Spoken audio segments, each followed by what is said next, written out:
मैं अपने साथ एक सच्ची घटी घटना बताऊं। एक बार मैं कहीं गया तो एक गांव में एक संत हमारे साथ और थे। बड़े प्रेम से सज्जनता के व्यवहार से मिले और रात्रि भर हम लोग एक साथ रहे। सवेरे जिनके यहाँ ठहरे थे वहां कुछ लोग और भी आ गए। बोले महाराज कुछ सत्संग हो जाए। तो मैंने स्वामी जी से कहा कि आप कुछ बोलिए, हम भी सुन लेंगे। तो बोले अच्छा। अब सत्संग शुरू हुआ। सचमुच में बड़ी श्रद्धा से बैठा था। सत्संग कहाँ से शुरू हुआ ये देखो। पहले ही बोले वो, अब गांव के 2-4-10 आदमी बोले देखो ये राम कृष्ण शिव दुर्गा गणेश ये कोई भी भगवान नहीं है। हमने कहा अद्भुत सत्संग है जो यहां से शुरू हो।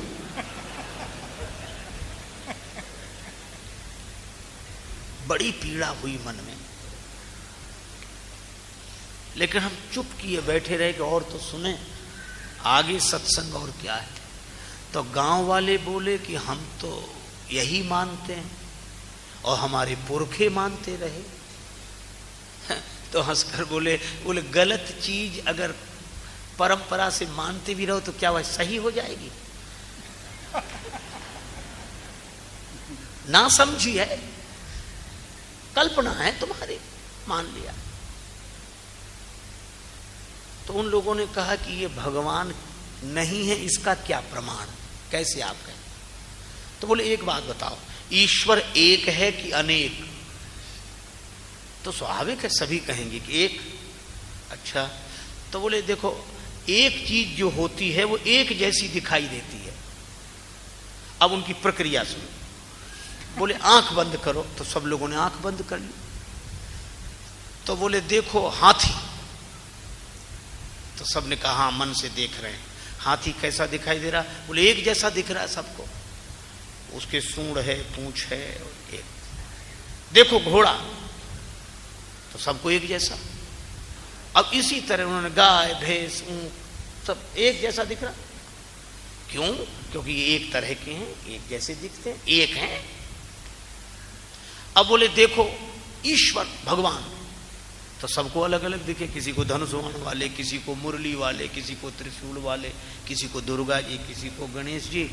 तो बोले कैसे दिख रहे हैं? बोले ये तो अलग अलग दिख रहे हैं। तो बोले इसी से सिद्ध हुआ कि ये कोई भगवान नहीं,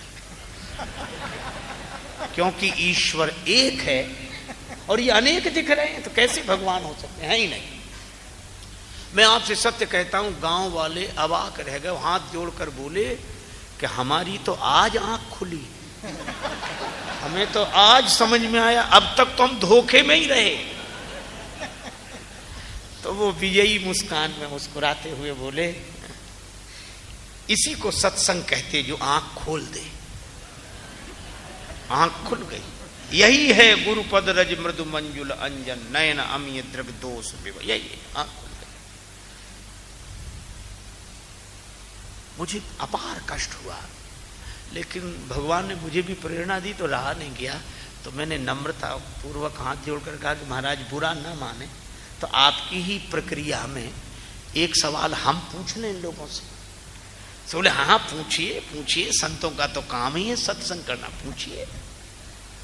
तो मैंने उनसे कहा कि भाइयों आपने अभी आंख बंद कर हाथी देखा, घोड़ा देखा, गाय भैंस देखी, सब एक जैसे दिखे, अलग अलग नहीं, हाँ अलग अलग एक जैसे दिखे। हमने कहा अब आंख बंद करके एक चीज हमारे कहने से देख लो। बोले बोलो। तो हमने कहा बंद करो आंख। तो सबने आंख बंद कर ली। हमने कहा देखो बाप, अपने अपने बाप को देखो।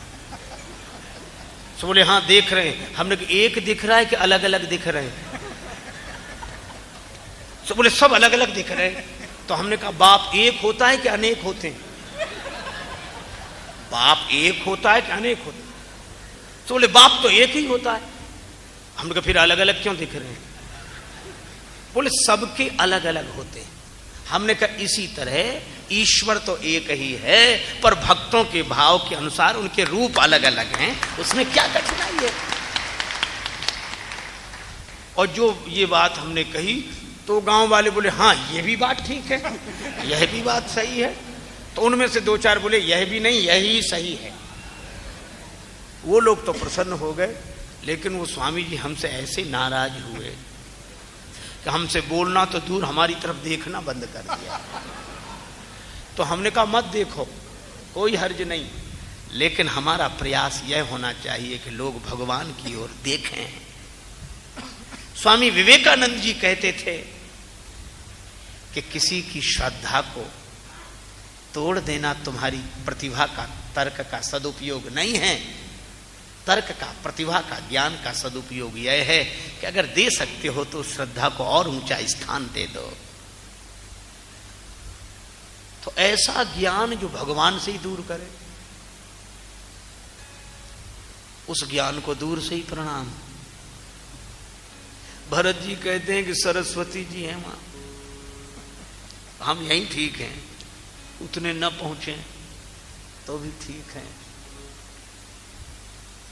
भगवान की भक्ति से मन भरा रहे, तो भक्ति से अगर मन भरा है तो सब जगह भगवान दिखाई देंगे, और भक्ति की दृष्टि नहीं तो भगवान में भी भगवान नहीं दिखेंगे। भरत जी ने ऐसे देखा तीर्थराज प्रयाग को। और मुझे एक हंसी की बात याद आई, भारत के गौरव पंडित मदन मोहन मालवीय जी काशी से प्रयाग पधारे। कुछ व्यवहारिक कार्य पूरे करने के बाद उनको लगा कि संगम स्नान करें, तो अपने कुल पुरोहित पंडा जी के पास गए कि पंडा जी हम संगम स्नान करना चाहते हैं, आप चलो, संकल्प मंत्र तो आप ही बोलेंगे। पंडा जी बोले हाँ जरूर जरूर। मालवीय जी बोले लेकिन एक बात है, श्लोक का शुद्ध उच्चारण होना चाहिए, शुद्ध। अब पंडा जी घबराए, क्योंकि पंडा जी के मंत्र और श्लोक को तो व्याकरण से ज्यादा यजमान से ही मतलब होता है, तो घबराए क्या। लेकिन लगा कि मालवीय जी भूल जाएंगे, पर मालवीय जी कैसे भूल जाएं। बैठे तो रास्ते में फिर बोले, पंडा जी याद है वो शुद्ध श्लोक।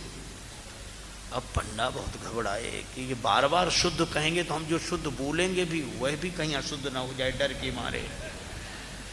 लेकिन फिर भी बोले चलिए चलिए साहब ठीक होगा, चलिए। गए, अब संगम में खड़े हुए। तो पंडा जी ने सोचा कि मालवीय जी भूल जाएंगे, लेकिन संगम में खड़े होकर मालवीय जी फिर बोले याद है शुद्ध मंत्र शुद्ध श्लोक। अब पंडा को एक उपाय सूझा। पंडा जी बोले मालवीय जी सो तो सब ठीक है, लेकिन आप कहाँ खड़े हैं। मालवीय जी बोले संगम में। किन किन का संगम है। गंगा जी, यमुना जी, सरस्वती जी, 3 का संगम है। पंडा ने पूछा मालवीय जी गंगा जी कहाँ है। मालवीय जी ने कहा ये गंगा जी। और यमुना जी कहाँ है। बोले ये यमुना जी है। और पंडा ने पूछा मालवीय जी यहाँ सरस्वती जी कहाँ है। तो मालवीय जी के मुंह से निकला कि यहाँ सरस्वती लुप्त हैं। तो पंडा तुरंत हाथ जोड़कर बोला कि मालवीय जी जहां सरस्वती लुप्त हो वहां आप शुद्ध श्लोक के उच्चारण की बात कर रहे हैं। सरस्वती लुप्त है वहां शुद्ध श्लोक। मालवीय जी इतने खिलखिलाकर हंसे, वो शायद शुद्ध श्लोक बोलता तो उतने खुश ना होते। तो पंडा ने अपनी दृष्टि से देखा तीर्थराज को। तो दृश्य तो एक ही होता है, पर देखने का जो भाव है वह अलग अलग है। भरत जी को तीर्थराज प्रयाग में सीताराम जी दिखाई दिए, और वरदान भी क्या मांगा, जन्म जन्म रति राम पद यह वरदान नान। और जो राम जी की प्रीति में डूबा हो। भरत जी ने भरद्वाज जी के आश्रम में विश्राम किया। भरद्वाज जी को लगा कि भगवान से भी बड़े हैं यह, इनकी व्यवस्था उस तरह से होनी चाहिए तो रिद्धियां सिद्धियां। अब भरद्वाज जी ने तो यह चाहा था कि पहुनाई कर हरहु श्रम, पर रिद्धि सिद्धियों ने तो ऐसी व्यवस्था की कि जिसकी जरूरत ना थी, वह भी श्रक चंदन बनितादिक भोगा देख हरस विस्मय बस लोगा। लोग तो हर्ष और विस्मय में रहे, लेकिन भरत जी कैसे रहे।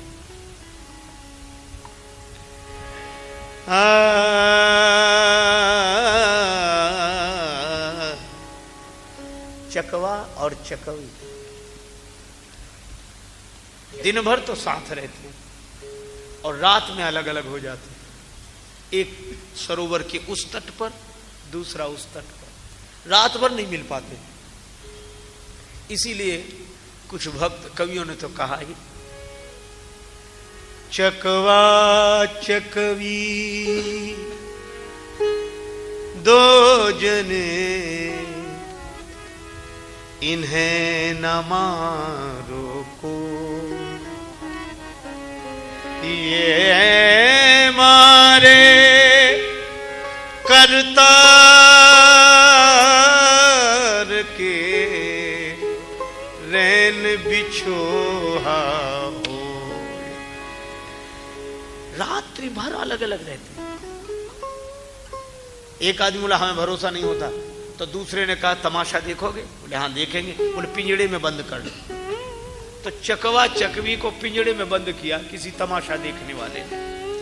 तो रात भर यह देखा गया कि पिंजड़े, इतने से पिंजड़े में भी चकवी एक तरफ की दीवार से लगी खड़ी रही, चकवा दूसरे तरफ की। और तुलसीदास जी ने यह दृश्य देखा, वह दृश्य याद आ गया। आज किसी ने पूछा कि भरद्वाज जी के द्वारा इतने उच्च कोटि की स्वागत व्यवस्था हुई तो भरत रहे कैसे यहां? तुलसीदास जी बोले बस वैसे ही, संपत्ति चकई भरत चक, ये सुख संपदा चकवी की तरह और भरत चकवा की तरह। संपत्ति चकई भरत चक, और तमाशा दिखाना क्या है? बोले भरद्वाज जी की आज्ञा, ये मानो तमाशा देखने की वृत्ति है। मुनि आये सुखिलवार और तेही निसी आश्रम पिंजरा राखे भाभिनुसार। किसी ने कहा कुछ लोग हर्षित हुए, कुछ विस्मय में हुए, तो भरत जी सुखी हुए कि दुखी? बोले भरत जी न सुखी न दुखी। क्यों? बोले भरत जी मन से वहां थे ही नहीं। भरत जी मन से कहां है? मन तहां जहां रघुवर बेदेही, और बिनु मन तन दुख सुधे सुख सुधि के ही। बिना मन के सुख दुख की सुधि किसे रहे?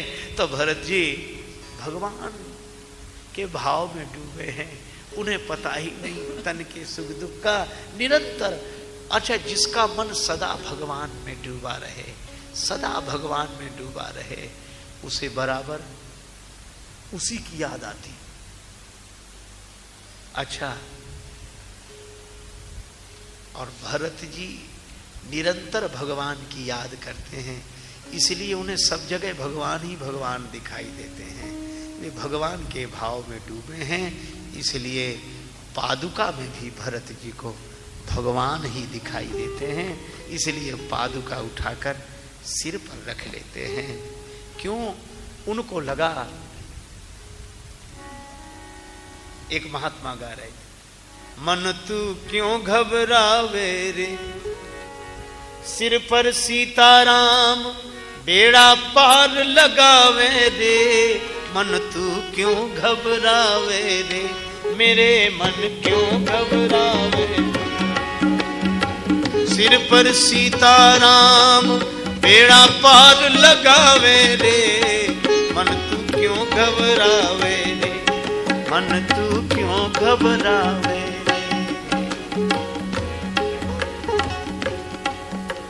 पाप पिछले सोच सोच कर क्या पछतावे रे, ऐसो दीन दयाल चित्त में एक न लावे रे। मन तू क्यों घबरावे रे। लेकिन एक बात है, अरे ये पुराने पाप सोच सोच कर क्या पछताते हो? भगवान ऐसे कृपालु हैं, कुछ भी नहीं सोचेंगे। लेकिन भगवान को ढूंढने जाएं कहां? महात्मा ने कहा ढूंढने जाने की जरूरत ही नहीं। कन्या वर को ढूंढने कहां जाती है? वर के प्रति समर्पित हो जाती है। कन्या उसके पति के नाम का कंगन बांध लेती है हाथ। मन से निश्चय कर लेती है। तो होता क्या है, अरे मन तू भी भगवान को ढूंढने मत जा, भगवान का हो जा। तो क्या होगा, दुल्ही बना देह वर को मत ढूंढन जावे रे। वर को ढूंढने जाने की जरूरत नहीं। अगर कन्या वर के प्रति समर्पित है और भक्त ईश्वर के प्रति समर्पित है तो तेरे द्वार बजावत बाजे दुल्हा आवे रे, मेरे मन क्यों घबरा। सिर पर सीताराम बेड़ा पार लगावे रे, मेरे मन क्यों घबरा।